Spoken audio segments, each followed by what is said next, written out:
안녕하세요. 민지의 꿀사연입니다. 즐겁게 감상하시고 구독과 좋아요도 많이 눌러주세요. 그럼 사연 시작해 볼까요? 저는 요즘 2명의 아줌마 애인을 두고 있어요.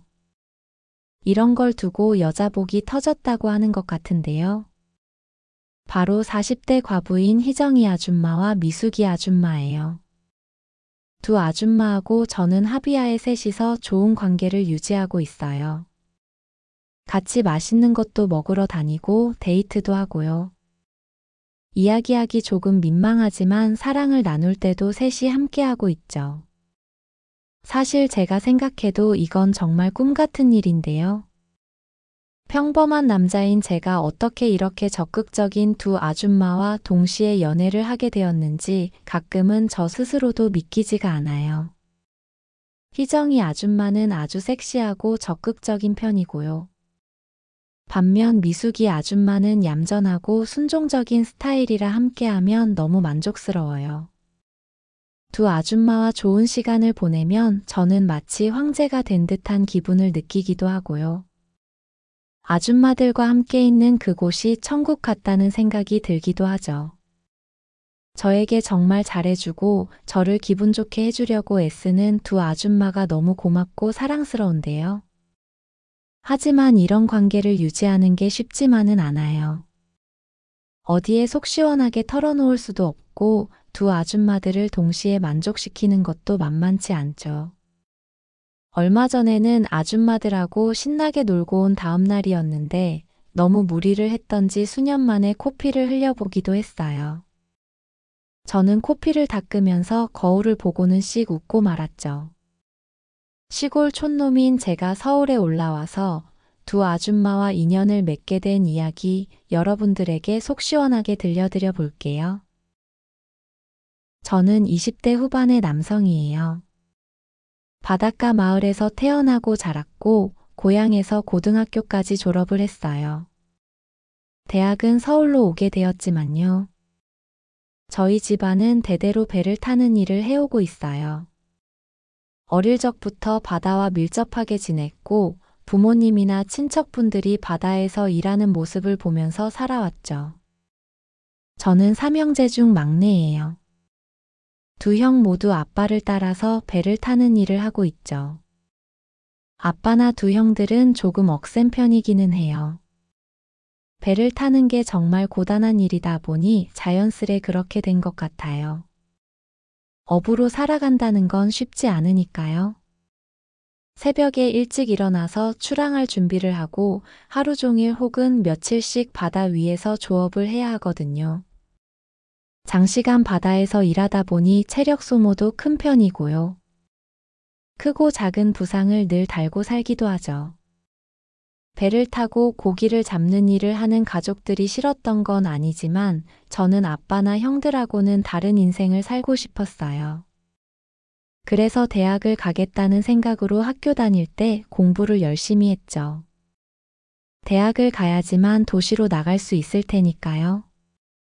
늘 저는 도시 생활을 막연하게 꿈꿔왔고 그 중에서도 바로 서울에 정착해서 멋지게 살아가는 모습을 상상하곤 했어요.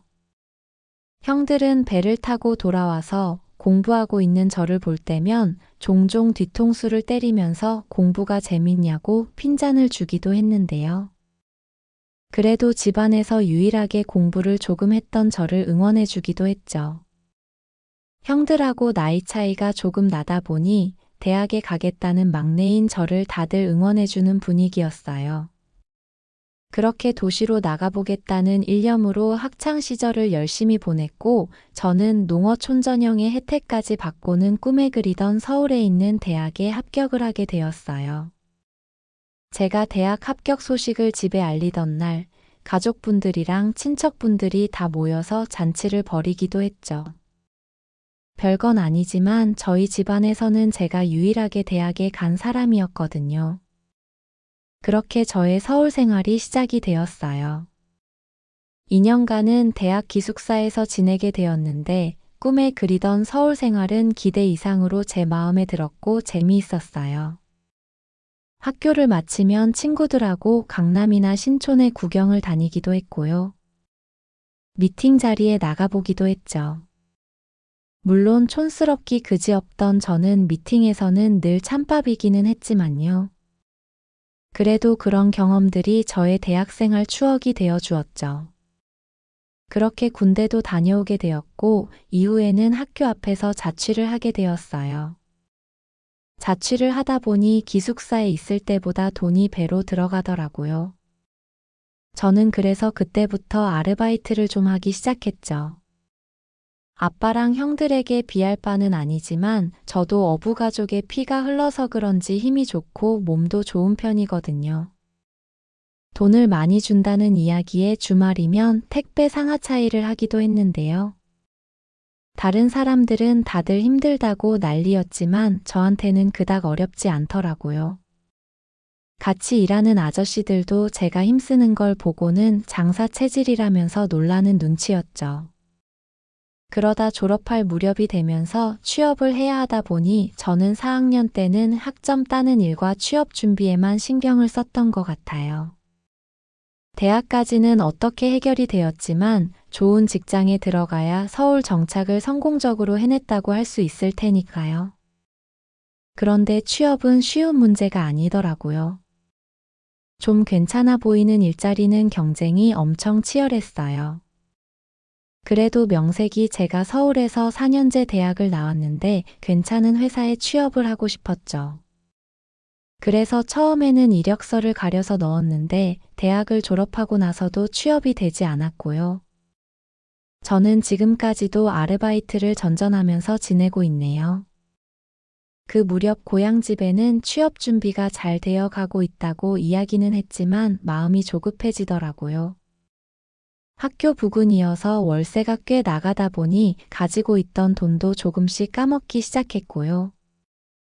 저는 결국 생활비용을 줄여보자는 생각에 월세가 저렴한 반지하 빌라로 이사를 하게 되었어요. 거기서 바로 희정이 아줌마를 만나게 되었죠. 같은 빌라 3층에 살고 있는 희정이 아줌마는 오며 가며 마주치게 되었는데요. 늘 또각또각 소리가 나는 구두를 신고 있었고요. 몸에 달라붙는 치마에 스타킹을 신은 모습이 매력적으로 보이긴 했어요. 처음부터 희정이 아줌마랑 아는 체를 하고 지냈던 건 아니었어요. 저랑 나이 차이도 나는 듯하고 접점이 없는 듯해서 몇 번 마주치기는 했지만 인사를 건네지는 않았죠. 저도 그 무렵에는 서울 생활을 몇 년 한 상태라 이웃이어도 본체만체하는 분위기에 익숙해져 있었거든요. 그런데 그 빌라에서 두어 달쯤 살게 된 어느 날이었는데요. 그날도 아르바이트를 마치고 늦게쯤 집에 돌아오던 중이었어요. 빌라 현관 앞에서 희정이 아줌마가 큰 박스를 몇 개 옮기고 있더라고요. 혼자 끙끙대면서요. 구두를 신고 혼자 짐을 나르는 모습을 보고는 그냥 지나칠까 하다가 말을 걸어봤죠. 짐 옮기시는 거면 도와드릴까요? 라고요. 아줌마는 그래주면 고맙겠다고 저에게 눈웃음을 지었어요. 저는 3층까지 박스를 옮겨드렸고 그렇게 그날 처음으로 희정이 아줌마와 안면을 트게 되었죠. 짐을 옮겨다 드리자 아줌마는 고맙다면서 저를 한번 훑어보더니 웃으면서 이야기를 하더라고요. 반지하 사는 총각이죠. 같은 건물에 살아도 인사를 제대로 못했네요. 오늘 고마웠어요. 들어와서 커피라도 한잔하고 갈래요? 순간 그럴까 생각을 하기도 했는데요. 저는 괜찮다고 말하고는 집으로 내려왔어요. 꾸벅 인사를 하고요. 박스를 나르면서 낑낑대는 아줌마 숨소리며 아줌마의 화장품 냄새가 조금 야릇한 기분이 들었고 그냥 그날은 피하고 싶었던 것 같아요. 아줌마 화장품 냄새가 어찌나 강했는지 집에 들어와서 혼자 있는데도 그 냄새가 계속 코끝에 남아있는 기분이었어요. 그날부터 희정이 아줌마가 조금씩 궁금해지기 시작했죠. 아까 박스에 보니 무슨 서류 같은 게 가득하던데 어떤 일을 하는 사람인 걸까 별별 생각이 다 들더라고요. 아무튼 그날 이후로 오며 가며 아줌마를 마주치면 인사를 나누는 사이가 되었어요. 아줌마는 이 동네 부동산에서 일을 하고 있더라고요. 그래서 그날 부동산에서 서류를 잔뜩 챙겨왔었나 봐요. 아줌마는 저에게 무슨 일을 하고 있냐고 물어봤는데요. 저는 아르바이트를 하면서 취업을 준비하고 있다고 얼버무렸죠. 그 말에 아줌마는 부동산에 와서 일을 배워보지 않겠냐고 했는데요. 취업 준비도 해야 했고 아르바이트도 있고 하니 시간 될 때 가끔 도와드릴 일이 있으면 불러달라고 했어요. 그게 인연이 되어서 아줌마랑 연락처도 교환하게 되었고요. 정말로 아줌마는 간혹 저에게 연락을 해서 크고 작은 일들을 부탁하기 시작했어요. 주말 같은 날 부동산 손님이 겹쳐서 오면 저에게 매물 안내를 부탁하기도 했고요. 그러다가 제가 집을 보여준 손님이 계약을 하게 되어서 아줌마에게 수고비를 받기도 했죠. 큰 돈은 아니었지만 갑자기 꽁돈이 생긴 기분이 들기도 하고 좋더라고요. 그런 일이 계기가 되어서 아르바이트가 없는 주말이면 희정이 아줌마를 따라다니기도 했고요. 아줌마가 바쁘면 제가 혼자서 부동산 손님 응대를 하기도 했어요. 그러다가 아줌마랑 조금씩 가까워지게 되었고요. 아줌마는 매물 홍보용 사진을 찍으러 간다면서 저랑 같이 가자고 이야기를 하기도 했죠. 그렇게 어느 날은 아줌마랑 단둘이 돌아다니면서 매물로 나와 있는 빈집에 들어가서 사진을 찍기도 했는데요. 아줌마는 혼자 빈집을 돌아다니고 하면 가끔 무서울 때도 있었는데 덩치가 산만한 제가 같이 다니니 든든하다면서 좋아했어요. 그러면서 아줌마랑 밥도 같이 먹고 어느 날은 술도 한잔하게 되면서 참 가까워졌죠. 아줌마는 몇 년 전에 남편이 먼저 세상을 뜨면서 혼자 지내고 있다고 했어요. 아이들이 둘 있는데 고향에 있는 친정집에 맡겼다고 했고요. 썸씽이 생긴 그날도 그렇게 아줌마랑 단둘이 술을 마시고 집에 돌아가는 길이었죠. 아줌마는 구두를 신어서 발이 불편하다고 이야기를 했고요. 저는 등에 업히겠냐고 물어봤죠. 그만큼 아줌마랑 가까워지기도 했고요. 아줌마는 까르르 웃더니 거절하지도 않고 바로 제 등에 업혀왔어요. 아줌마의 물컹한 몸매가 그대로 느껴졌죠. 저는 아줌마를 들쳐업고는 천천히 길을 걸었어요. 어쩔 수 없이 아줌마 엉덩이가 제 손에 닿았는데 참 기분이 묘했죠. 아줌마는 성인이 되고 나서 자기를 업어준 게 제가 처음이라면서 제 등이 태평양처럼 넓어서 좋다고 했죠. 집에 도착했을 때 아줌마는 제 손을 잡고는 자기네 집에 같이 올라가자고 했어요. 그냥 헤어지기 서운하다면서 안에 들어가서 이야기나 조금 더 하자면서요. 저도 비슷한 마음이어서 아줌마를 따라서 올라갔죠. 아줌마는 집에 들어가자마자 오늘 많이 걸어서 다리가 아팠다고 바닥에 철푸덕 주저앉아서 본인 다리를 주무르기 시작했죠. 저는 아줌마 옆에 앉아서 제가 주물러 드릴까요? 라고 물어봤어요. 아줌마는 너무 좋다면서 바닥에 그대로 엎드렸죠. 저는 침대 위로 가서 누우라고 이야기를 했어요. 그리고는 아줌마의 다리를 천천히 주물러 주기 시작했죠. 스타킹을 신고 있어서 촉감이 너무 매끈하고 좋았어요. 아줌마는 너무 시원하고 좋다면서 기절할 것 같다고 교태를 부려왔죠. 그렇게 한참을 아줌마 다리를 주물러 줬어요. 아줌마는 제 손아귀 힘이 엄청나다면서 받아본 마사지 중에 최고였다고 엄지를 축혀 세웠죠. 그러더니 자기 옆에 누우라고 하더라고요. 같이 누워서 이야기하자고요. 저는 아줌마 옆에 나란히 누웠고요. 우리는 이런저런 가벼운 이야기들을 조금 나눴어요. 그때 아줌마가 같이 이렇게 누워있으니 너무 좋다면서 자고 아침에 가라고 하더라고요. 저는 고개를 끄덕였고 아줌마는 천천히 제 품으로 파고들었죠. 그렇게 그날 저는 아줌마와 사랑을 나누게 되었네요. 희정이 아줌마는 젊은 저를 감당하지 못해서 숨이 넘어갈 것처럼 절정을 느끼고 말았고요. 사랑을 나누던 중간에는 잠깐만을 외치면서 숨을 돌리기도 했죠. 그날 이후로 희정이 아줌마는 완전히 저에게 푹 빠져버리고 말았어요. 저보고 힘이 장사라면서 몸이 돌덩이 같고 다부지다고 감탄을 하기도 했죠. 40대 후반인 아줌마는 저를 감당하기에는 너무 여리여리한 타입이었어요. 사랑을 나눌 때면 절정을 느끼면서 바들바들 몸에 경련을 일으키기도 했고요. 어느 때는 제가 알아들을 수도 없는 무슨 말을 막 더듬거리기도 했는데 나중에 무슨 말을 한 건지 물어보면 아줌마도 기억이 안 난다고 해서 같이 웃어버리기도 했죠. 그렇게 희정이 아줌마와의 연애를 한참 이어가던 중이었고요. 어느 날 아줌마는 뜬금없이 제 이야기를 자기 친구에게 했다고 하더라고요. 본인이랑 처지가 비슷한 과부 친구가 한 명 있는데 제 이야기를 했더니 아주 부러워서 안달이 났다고 했죠. 자기가 집을 구해준 걸 계기로 친해져서 수년째 알고 지내는 사이인데 사람이 참 괜찮다고 했어요. 그러면서 휴대폰으로 그 아줌마랑 같이 찍은 사진을 보여줬는데요. 미숙이 아줌마라는 그 사람은 사진으로 봐서는 엄청 얌전해 보이는 이미지였어요. 그런데 아줌마들끼리라서 그런지 온갖 이야기들을 다 나눴나 보더라고요. 젊은 제 체력을 감당을 못한다는 이야기며 그런 것들을 말이에요. 저는 미숙이 아줌마는 만나는 남자가 없는 거냐고 물어봤죠.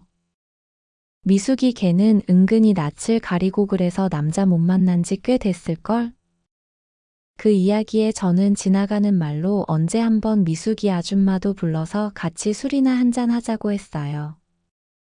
저의 그 말에 미숙이 아줌마는 잠자리에서 어떤 스타일일 것 같냐면서 저에게 요상한 질문을 하기도 했죠. 제가 여자 경험이 많지도 않았고 얌전해 보이는 듯 해서 잘 모르겠다고 그날은 얼버무리고 말았네요. 그런데 다음 주에 희정이 아줌마가 미숙이 아줌마를 정말로 데려왔더라고요. 같이 저녁 먹고 술이나 한잔 하자면서요. 솔직히 그때만 해도 미숙이 아줌마랑 썸씽이 있을 거라고 기대하지는 않았어요. 그런 요상한 관계를 인터넷에서 많이 보기는 했지만 그런 일이 저에게 일어날 거라고는 생각을 안 했던 거죠. 처음 만난 미숙이 아줌마는 희정이 아줌마랑은 다른 타입이었어요. 사진에서처럼 수수하고 얌전해 보이는 이미지였고 그 나름의 매력이 있었죠.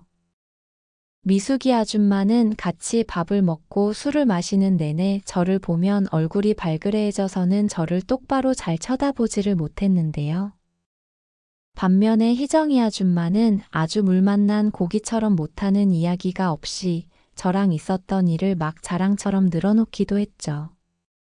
미숙이 아줌마는 희정이 아줌마의 이야기를 웃으면서 들었고 종종 저랑 눈이 마주치기도 했는데요. 그럴 때면 살짝 웃어주기도 하는 게 제 마음을 은근히 설레게 만들어 주었죠. 그렇게 셋이서 술도 꽤 마시고 분위기가 한참 달아올랐어요. 1차를 마무리하고 자리를 옮기려는데 희정이 아줌마가 2차는 본인 집으로 가자고 이야기를 하더라고요. 가서 편하게 마시자면서요. 그렇게 우리 셋은 희정이 아줌마네 집으로 가게 되었고요. 거기서 간단히 술을 더 나눠 마시면서 분위기는 점점 더 무르익어 갔죠. 그때 희정이 아줌마가 저보고 미숙이 어떠냐면서 분위기를 묘하게 만들어 갔어요. 그리고 저하고 미숙이 아줌마를 번갈아 보면서 야릇한 표정을 짓기 시작했죠. 그때 저는 희정이 아줌마의 생각을 어느 정도는 알 것 같았어요. 미숙이 아줌마하고도 눈이 마주쳤는데 아줌마도 어느 정도 분위기를 읽은 것 같더라고요. 그런 느낌이 오자 술이 확 오르는 기분이었고요. 희정이 아줌마는 저와 미숙이 아줌마를 잡아 끌면서 유혹하듯이 재촉했죠. 저는 무언가에 홀린 듯이 희정이 아줌마의 리드를 따라가게 되었고요. 우리는 그날 그렇게 엄청난 일을 벌이고 말았네요. 저는 두 아줌마를 번갈아 가면서 사랑해 주었고요. 또 두 아줌마에게 동시에 사랑을 받기도 했죠. 제 인생에서 처음 겪어보는 너무나도 황홀한 일이어서 정신을 차릴 수 없을 지경이었어요. 다음날 새벽이 다 되어서야 저는 잠깐 잠이 들었고 아침에 깨어났을 때 같이 있는 두 아줌마를 보고 어제 일이 기억이 났죠. 제 곁에서 잠들어 있는 두 아줌마를 보고 저는 다시 야릇한 생각에 달아올랐어요. 결국 맨정신에 저는 다시 한번 아줌마들과 좋은 시간을 보내게 되었죠. 우리는 셋이서 같이 나와서 해장도 할 겸 동네 식당에 가서 아침을 같이 먹었어요. 두 아줌마는 저와의 그런 시간을 미리 동의를 했던 걸까요? 제 앞에 앉아 웃으면서 이야기를 나누고 있는 두 아줌마는 저를 공유한 것이 어색하지 않았는지 아주 다정하게 이야기를 나누면서 식사를 하고 있었죠. 섹시하고 적극적인 희정이 아줌마, 얌전하면서도 순종적인 미숙이 아줌마 두 사람을 바라보면서 저는 만족스러운 아침을 먹게 되었어요. 사실 아침을 먹으면서도 어제 일이 머릿속에서 떠나지를 않았어요. 아침을 먹고 헤어지면서 희정이 아줌마는 앞으로 이렇게 셋이서 종종 데이트를 하자고 이야기를 했죠. 미숙이 아줌마는 수줍은 듯 웃으면서 그러자고 했고요. 저는 어제의 그 일이 일회성이 아니라는 사실에 날아갈 듯이 기뻤어요. 앞으로 이 두 과부 아줌마와 좋은 시간을 계속 가질 수 있을 테니까요. 저는 그날 헤어지면서 미숙이 아줌마를 살짝 안아드렸어요. 어제 너무 좋았다고 조만간 또 보자고 이야기를 했죠. 그 모습에 희정이 아줌마는 제 등을 때리면서 둘이서 그새 정이라도 들었냐면서 농담을 하기도 했죠. 그렇게 희정이 아줌마와 빌라로 같이 돌아왔어요. 저는 아줌마에게 고맙다는 말을 했고요. 그런 일은 상상도 못했는데 꿈만 같았다고 이야기를 했죠. 아줌마는 세 사람이 모두 만족스러웠고 즐거웠으면 된 거 아니겠냐면서 그날은 부동산에 나가봐야 하니 나중에 보자고 하면서 제 뺨에 뽀뽀를 해주고는 돌아섰죠. 그날 점심쯤 아르바이트를 하러 나갔는데 어제 너무 무리를 한 탓인지 살짝 피곤하고 졸음이 몰려오기도 했어요. 희정이 아줌마 한 사람을 상대할 때는 체력적으로 피곤하거나 지친다는 생각이 들지는 않았는데요. 두 아줌마를 상대하는 건 이야기가 조금 다르더라고요. 그렇게 구름 위에 떠 있는 듯한 묘한 기분으로 며칠을 지내게 되었어요. 평일에는 주로 희정이 아줌마와 단둘이 연애를 했고요. 같은 빌라에 살다 보니 특별한 일이 없으면 하루가 멀다 하고 우리는 합체를 위해서 만났죠. 어느 날은 제가 아줌마네 집에서 밤을 보내고 오기도 했고 가끔은 아줌마가 제 방으로 오기도 했고요. 그리고 돌아오는 주말에 미숙이 아줌마까지 같이 만나면서 우리는 다시 완전체가 되었네요. 미숙이 아줌마는 애를 키우면서 일을 하다 보니 주말에만 여유가 있다고 했거든요. 우리는 셋이서 맛있는 것도 먹고 술도 거하게 마시게 되었고요. 그리고 그날도 우리는 희정이 아줌마네로 같이 이동해서 좋은 시간을 보내게 되었죠. 두 번째 만남이어서 그랬는지 미숙이 아줌마도 그날은 더 적극적으로 저에게 달려들었고요. 그래서 그날도 저는 밤새 두 아줌마를 정신없이 사랑해 주었네요. 일주일 동안 혼자 상상했었던 야릇한 것들을 시도해 보기도 했고요. 제 눈앞에서 펼쳐지는 광경에 아찔할 정도로 기분이 좋았어요. 그렇게 두 아줌마와의 행복한 시간들은 몇 달째 계속 이어지고 있고요. 제가 장사 체질에 체력이 엄청 좋은 편이기는 한데 두 아줌마를 동시에 상대하려니 살면서 처음으로 지친다는 기분을 느껴보기도 하네요. 얼마 전에는 아줌마들하고 신나게 놀고 온 다음 날이었는데 너무 무리를 했던지 수년 만에 코피를 흘려보기도 했어요. 저는 코피를 닦으면서 거울을 보고는 씩 웃고 말았죠. 집에 체중계가 없어서 몸무게를 달아보지는 못했지만 살이 조금 빠진 것 같다는 기분이 들 정도예요. 그래도 저는 요즘 생활에 엄청 만족하고 있어요. 주중에는 희정이 아줌마와 좋은 시간을 보내고 주말에는 미숙이 아줌마까지 합류해서 함께하고 있으니까요. 두 과부와 줌마와 동시에 연애를 하게 된 이 행운이 오래오래 계속되어 주기를 바라면서 제 이야기 마칠게요. 들어주셔서 고맙습니다.